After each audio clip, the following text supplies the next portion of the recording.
what would be your counsel in expectation setting for Bears fans for Caleb Williams in his rookie season? Greg. Well, I'm going to answer it this way because I'm going to give you something that I don't think is talked about a lot with Caleb Williams that I think is real positive. Everybody talks about, the so-called Mahomes element, okay? And let's put that aside because to use an educational term, it's really hard to major in Mahomes. He's just a special cat. And you don't want to start thinking that every quarterback that comes in the league is like Patrick Mahomes. What I really like about Caleb Williams is he really controls the ball exceptionally well. And what I mean by that is he can place the ball exactly where he wants to place it. And sometimes I think that gets overlooked, Rich, because we focus so much on movement now because of the Mahomeses, because of the Josh Allens, the Lamar Jacksons, and I'm sure I'm missing some other names as well. But we focus so much on that. And there's no question that Caleb Williams has that ability. We've seen it in college.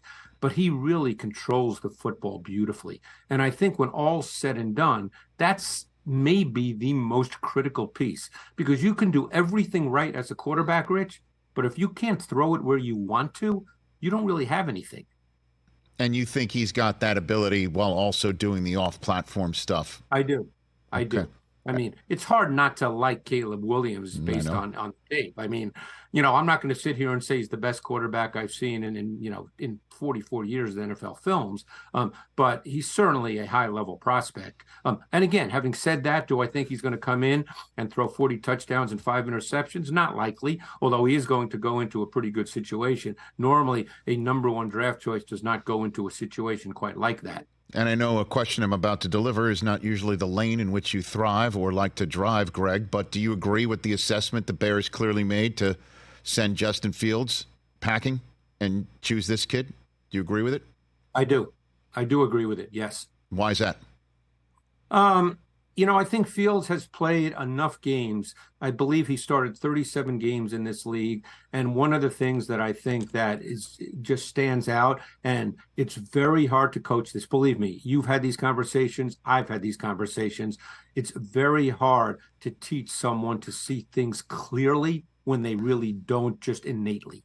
And I think that's one of the major issues with Justin Fields that may never change. And if that doesn't change, he'll always be a spectacular player who can make special plays and will have special games, but may not just be exactly what you want at the quarterback position long term. And based on what you saw out of Russell Wilson last year on tape, Greg, if this is truly an open competition between these two gents when the training camp opens in Pennsylvania in August, do you think that Fields has a shot at being a week one starter? You think Russell's going to take the gig?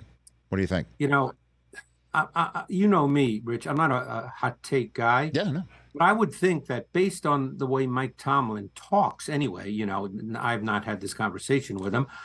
I actually think that because he wants to run the football and that's important to him, it seems to be anyway, doesn't it? Playing physical football. Heck yeah. Doesn't that seem to be important to Mike Tomlin? Yeah. I would almost think that Justin Fields, because of the quarterback run game element, would actually give them a more diverse offense than with Russell Wilson. Neither Fields nor Wilson is a true timing rhythm passer. So, Fields would give you more options offensively if he was the quarterback, assuming that that's the way they want to play. If they want to run the ball with their two backs, Najee Harris and Jaylen Warren, if that's the way they want to play, and be physical up front and establish that kind of offense, then Fields gives you more options. Well, listen, I know when you talk about two-way threat quarterbacks, the name Ryan Tannehill is not usually the first couple of names out of somebody's mouth, but Arthur Smith had Derrick Henry on Ryan Tannehill on the same offense, and they look pretty damn good. There were a couple of years there. They were really good. I mean, They went to the AFC Championship game. They averaged over 30 points a game that year. They almost beat the Chiefs. Right. I mean, no question. Catch the Rich Eisen Show every single day on the Roku channel, 12 to 3 Eastern, for free.